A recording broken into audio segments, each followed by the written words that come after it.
Olá, tudo bem? O objetivo da aula de hoje é discutir as ideias de uma filósofa contemporânea chamada Chantal Mouffe, a partir, sobretudo, de uma obra dela que trata sobre a condição da política, chamado Sobre o Político, e a gente vai basear aí essa nossa discussão no capítulo 1 da obra, que é A Política e o Político.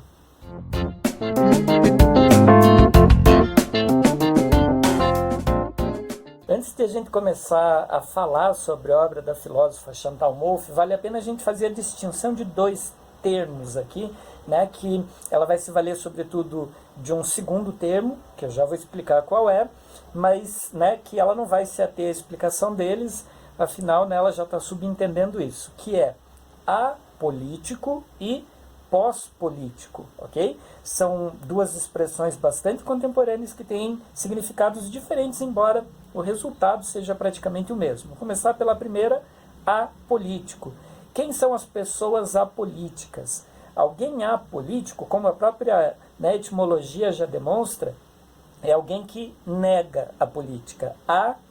Aqui está no sentido de uma negação, então é aquela pessoa que basicamente fala que não gosta de política, que política não é para mim, que eu não gosto nem de ouvir falar sobre isso, embora desconheça essa pessoa, que todas as relações dentro de uma sociedade são relações políticas. Então, esse é o caso de uma pessoa apolítica. Basicamente, alguém que se isenta, digamos assim, da sua responsabilidade política, dizendo que não gosta disso, ok?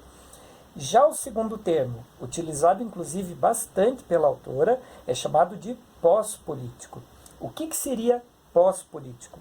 Pós-político é uma forma de se apresentar politicamente, digamos assim, de alguém que não é nem de direita nem de esquerda, entende? O chamado isentão.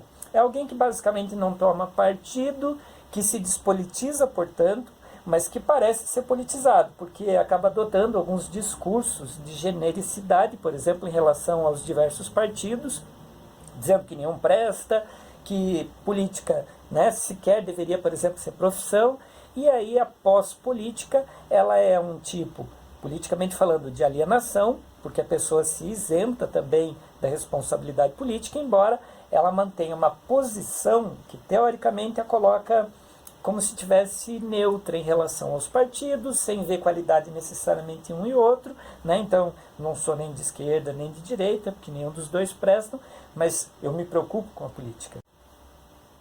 Chantal Mouffe começa identificando que a maior parte das pessoas na contemporaneidade vive uma condição pós-política, em que não se identificam com os lados aí, digamos assim, desse processo democrático, de posições aí, de reflexões em relação ao tamanho do Estado e como lidar com a coisa pública.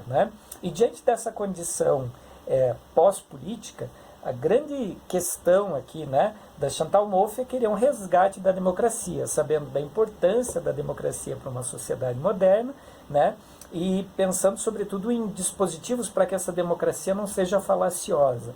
Algo que, para ela, de modo bastante agravante, é mais ou menos o que a gente vem vivendo hoje em dia. É uma democracia que não é plena, que não é radical, porque, de algum modo, ela serve como um mecanismo que, a partir do consenso, dentro de uma política liberal, ela cala uma parcela bem considerável, inclusive, da população. A gente vai ver mais sobre isso. Bom, começando aqui pelo primeiro ponto, a Chantal Mouffe faz uma discussão, como o próprio título do primeiro capítulo já indica, entre político e política.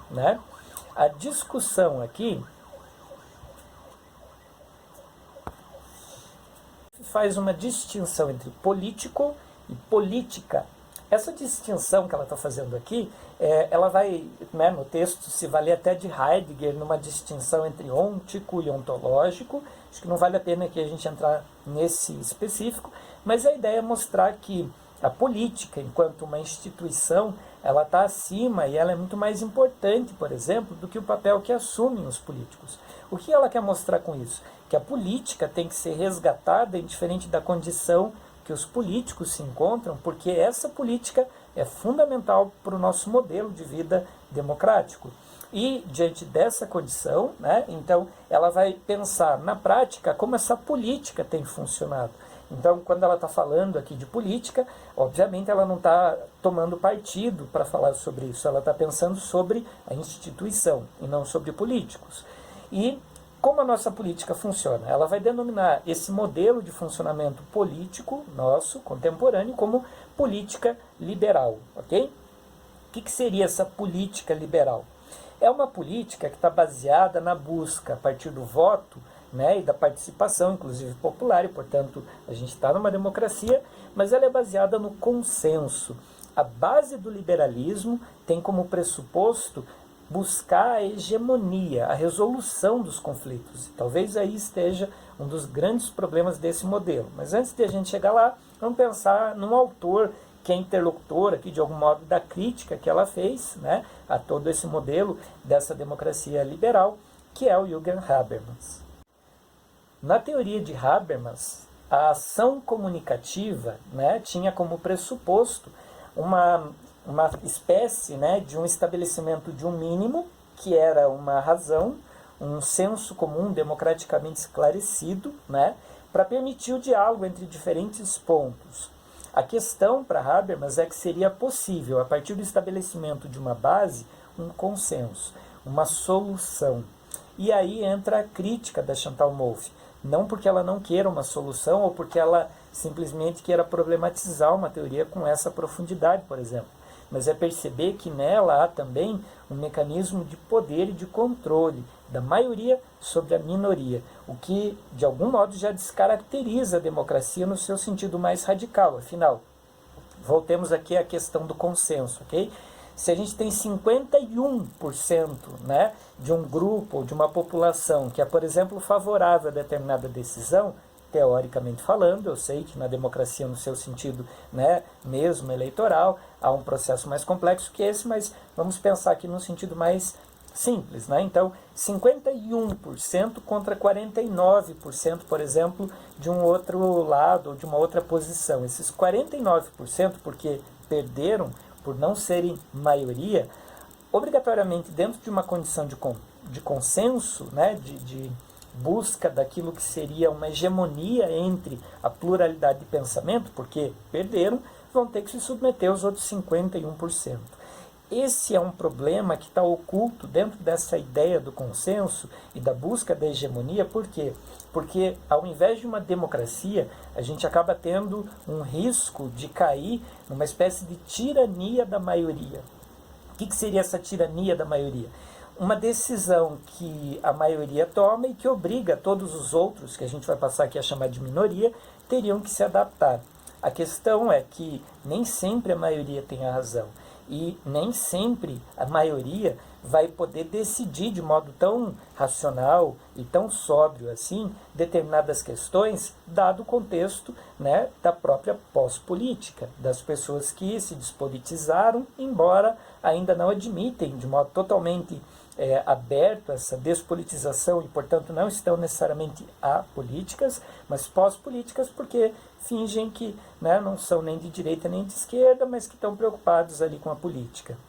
Para agravar o problema dessa teoria do consenso e de quanto, na verdade, esse liberalismo, essa democracia liberal, ela está escondida atrás dessa relação de uma tirania da maioria, que seria o modelo democrático que a gente vive nos dias de hoje, a Chantal Mouffe vai invocar mais um pensador que não é abertamente citado nos dias de hoje, mas, de algum modo, a teoria dele está mais viva do que nunca, que é o Carl Schmitt.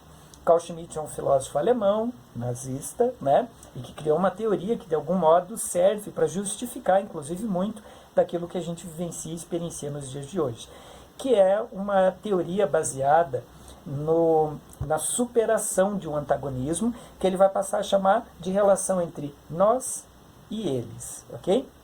O que seria essa relação entre nós e eles? Nós, teoricamente, representando um lado aqui político, né? O lado correto, o lado melhor, em comparação oposta a um grupo que Carl Schmitt passou a chamar de eles, que seria um modo de resolver problemas, de lidar com quem pensa diferente, entende? E aí, dentro desse jogo, né, de resolução de problemas, Carl Schmitt pensou o seguinte, para a gente lidar com eles, qual é a primeira estratégia para basicamente desqualificar o que eles pensam e sobrepor o nosso modelo de pensamento. Essencialização. O que seria essa essencialização? Essencialização é a ideia de você pegar uma característica do grupo do eles, provavelmente e certamente, né, para não ficar relativizando, assim, é uma característica que destoa do nosso grupo, do nós. Uma característica que provavelmente o grupo do nós passaria a recriminar ou passar a ver como alguma coisa que possa converter o eles em inimigos. Porque essa essencialização representa uma característica que eu crio ou que eu encontro no grupo do eles e eu passo a essencializar o grupo inteiro dentro dessa categoria. Então, por exemplo, eu passo a rotular todo mundo que pensa diferente de mim, como eles, como inimigo, colocando e atribuindo a todos os que pensam e que estão no lado oposto ao meu, de pessoas que não são necessariamente só porque pensam diferente de mim, mas são um perigo para a sociedade. São pessoas que precisam ser combatidas porque o que está em jogo aqui é a própria harmonia social. Com isso, Carl Schmitt acreditava que seria possível superar e calar o eles, o grupo do que pensa, né, o grupo deles, porque não é só uma condição de diálogo, é uma condição de salvação da própria pátria. De algum modo, a democracia liberal se apropriou dessa discussão entre nós e eles, e o que a gente vem presenciando é que a gente não tem mais abertura ao diálogo. A gente não tem uma troca entre diferentes posicionamentos ou ideias a respeito da sociedade.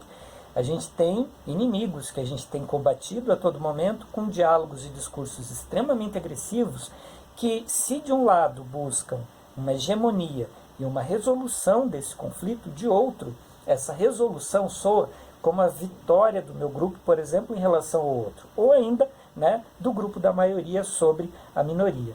E aí, escancarando assim esse jeito como essa democracia liberal funciona, para Chantal Mouffe, a gente não tem, de fato, aqui uma democracia. A gente tem um modelo político que tem como pressuposto aqui calar o diálogo, algo que, teoricamente, é absolutamente contraditório ao que pensa a própria democracia, o que, né, está na base, na raiz do que seria aquele regime democrático esperado. Dentro ainda desse jogo entre nós e eles, base do liberalismo, né, e da democracia liberal, ainda mais um problema, que é uma base contratualista que de algum modo sustenta essa relação e o jogo entre esses poderes.